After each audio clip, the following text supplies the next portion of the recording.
You are now watching the Queen Chioma.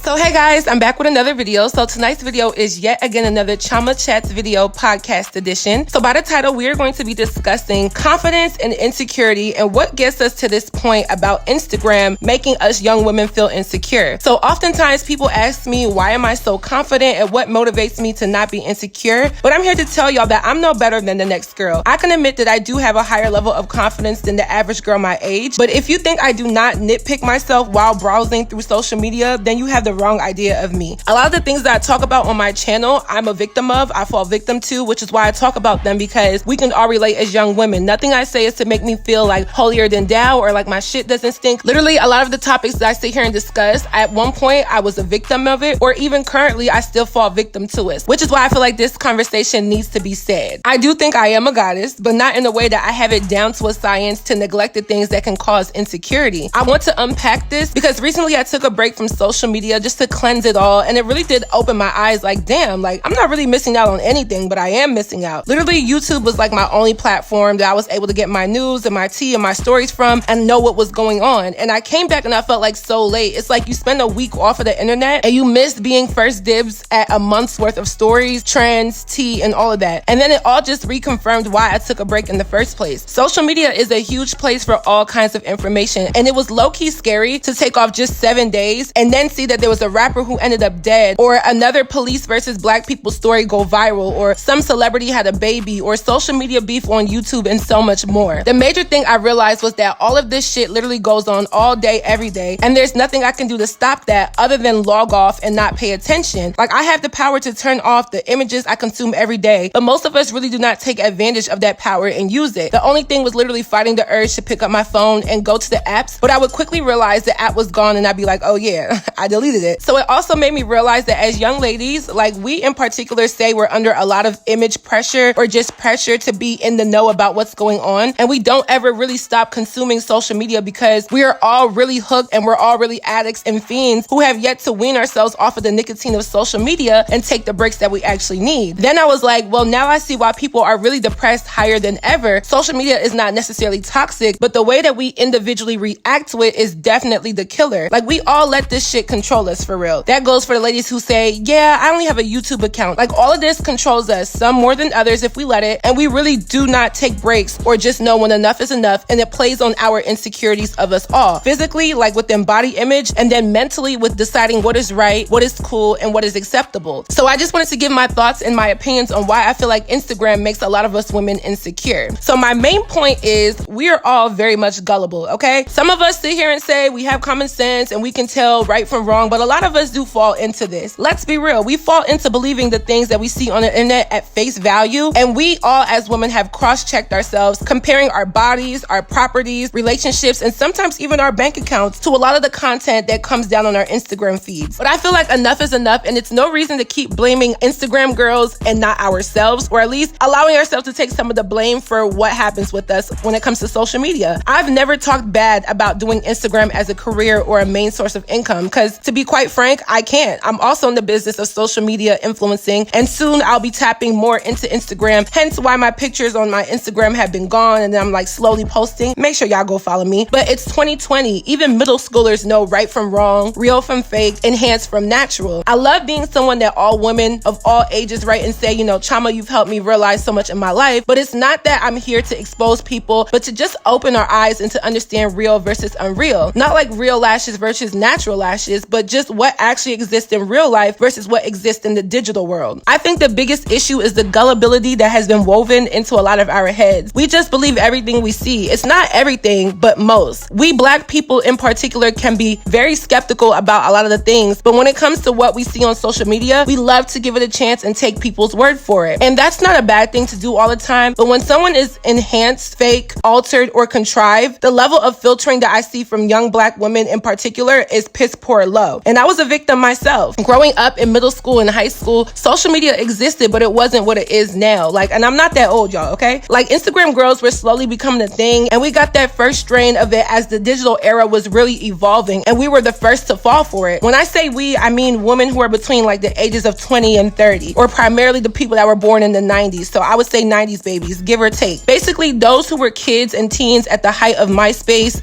106 and Park, and the golden era of Disney Channel. So I remember when Kim K was upcoming, Black China, India Love, like those were the first set of social media women who had used social media to build their platforms. Notice the lack of melanin for real, but that was just the reality back then. And back then, they could have sold a blind man glasses on the internet, and we would have taken it because it was so new and we trusted it so much. But I feel like now it's almost cowardly to believe everything you see on the internet at face value, because it has been exposed for its fakeness so many times, not just through me, but through the people who use it. Before, we used to be like, damn, she really has long luscious, long hair, and now we're like, oh, her bundles are good as hell. Before, we used to be like, damn, she's so naturally curvy, I wonder what diet plan and what exercise plan she's on, and now we're like, oh, okay, yeah, she paid 7 bands for her body. And before, we used to be like, yo, her skin is so smooth and so flawless, and now we're like, okay, it's skin peels, microneedling, dermaplaning on top of Photoshop and Facetune. So we know all of these things, and because of Instagram culture, they have become pretty attainable to the average person, but somehow we still get caught up. And you want to know why? It's because insecurities form from short but consistent periods of time. If someone says something mean about your looks once, okay, it may hurt, it may just be words, but to hear you're too dark or too tall or too fat or too this or too that on a consistent basis, oh yeah, insecurity is now secured. So that same thing happens when we all get on social media every day, because we're not just auditory humans. Most of us are more visual than we are auditory. So it's like when we see the same images that is not us over and over again, it's literally like we are telling ourselves with the voice in our head, we're fat, we're ugly, our skin is trash, our body's out of shape, and all of that. So that's why I say it sucks to be gullible in this case, and then cloud our common sense with images that really hurt us in the end. The real tea is that the majority of young women are not strong enough to draw the distinctions, especially not 100% of the time. I would be lying if I said I do it all the time. Like, I will blatantly know a picture is enhanced, even in the smallest way, and will still look at myself like, damn, Chioma, like, why is your face so fat? Or why is your skin not 100% clear? Or why is your hair dry right now? Why do you have fat rolls hanging off your body? Even further, I'll look and I'll say, damn, her bikini line is perfect. Why isn't mine? So even I fall for it, okay? We all do. I want to stress that as young women, please, I'm not the type to tell anyone what to do. I'm the type to encourage. So please, I encourage y'all to look at every picture, video, promotion, and advertisement with a grain of salt and try to fight the urge to compare yourself, because insecurity really stems from the gullibility to believe things about you are ugly, unfavorable, and unworthy when they are not. I used to tell myself my nose was too big and that I wanted to get a nose job at 18, but luckily I eventually got over that and just accepted myself. Then I was able to embrace myself when I was ready. Falling into the gullibility of Instagram can really hurt you, not just your self-esteem, but you physically. The amount of women getting surgery are really doing so not even to please themselves, but to please themselves and also strangers on Instagram, and that's the real tea. It's not even about getting your body done for men, because men will honestly fuck anything with a pulse. Let's just be real. It's more because people want to flex and stunt on everybody on Instagram, which usually includes thousands of strangers that they don't even know. With Instagram, you have to take things with a grain of salt. We're all victims to falling into the gullibility. And I feel like now more than ever, there is this culture of an Instagram look, and that we're all trying to attain it. And it's not just through body, okay? It's through hair, it's through lashes, it's through lip size and shape, it's through face proportions, it's through how we dress, it's through the words that we use, it's through how often do we post, especially the amount of likes that we get. And people are honestly downplaying how much that double tapping and favoriting and hearting on Instagram means to a lot of people. Those dopamine hits that you get when people like your photos and make you feel good and make you feel like you're somebody of importance definitely plays a role into your self-esteem, as well as how other people view you. And we are seeing a lot of girls who are honestly mediocre getting boosted by Instagram with no substance with themselves and being promoted as these higher up people that people want to attain and be like, when in reality, people do not have to do that. And it's not me being a hater, because people are always going to call me a hater, but guess what? I'ma still talk my shit. Never gonna stop. Can't shut me up. If you don't like it, unsubscribe, sweetie. But people sit here and use those dopamine hits to pride themselves, and they become pretty much empty. Like, you can't just sit here and want to be famous and rich and have likes and be like these girls on Instagram. They're pretty girls. They're beautiful in their own right. But outside of Instagram, which is just a digital world that only exists on your phone and your laptop, there's a reality that you have to actually live. None of these people look like that 100% of the time. And to be real, real, a lot of these girls are really not as attractive as you would think. I hate when people message me and say like they feel like they're ugly or they're this or they're that. Honestly, y'all, there's so much that goes into Instagram. It is a business. Social media influencing is a business. You want to know why girls get a certain amount of likes or followers or that blue check mark or a certain check and go change their entire self? It's because all of this is a business, and I'm a part of that business. I can't sit up here and lie and say that if I didn't have certain parts of my business through Instagram or through social media, I wouldn't alter myself. But you also have to have a happy medium. I'm all for people enhancing themselves to make them feel beautiful and happy in whichever way, whether that's through surgery, through clothes, through your hair, or just through whatever confidence that you want to have. But please, please, please have some discretion in the way that you do it. I see so many girls going overboard. I see so many bodies that look so crazy. I see lips that are the size of Texas. I see butts that are stretching from California to New York. It's not always going to be like that. And people need to be reminded that this is honestly a trend. Instagram is popping now, but who's to say it'll be popping in 5, 10, 15 years and there's a new trend? Let's not forget back in the early 2000s, everything was about being skinny. Skinny girls, skinny eyebrows, skinny everything. Now we're in the thick wave. The thick wave is going to come and go. We might be on something else in the next 2 to 10 years. You just don't know. So I want to encourage everyone to understand that you don't have to be so gullible. And I know it's hard, especially for us young women. There's a lot of pressure on us to look a certain way. It's like if you're not thick with an hourglass shape and a certain hairstyle, certain lip shape, certain eye color, certain skin color, certain designs that you wear, you're considered basic or lame, when in reality, no. It seems to be the other way around. And I'm not bashing people that do Instagram. I love Instagram. I love taking pictures. I love getting cute. I love feeling like I'm the best version of myself. But I also implement a level of discretion to tell the difference between what is not real and what is real. I feel like there's a lot of girls on Instagram who get so much credit for being so mediocre. And I don't even mean that in their looks. I mean that in who they are as a person. Like, outside of what you look like, you have to actually be somebody with a personality, with morals, and with values. And a lot of us are praising some of these girls who really don't do anything but take pictures all day and then have a trash personality. There's some girls that I actually like and follow that I feel like, oh my gosh, she's so cute, she's so poppin'. I love her aesthetic, I love her aura, I love her personality. But there are some girls who have higher followings that have those things, but then who they are as individuals are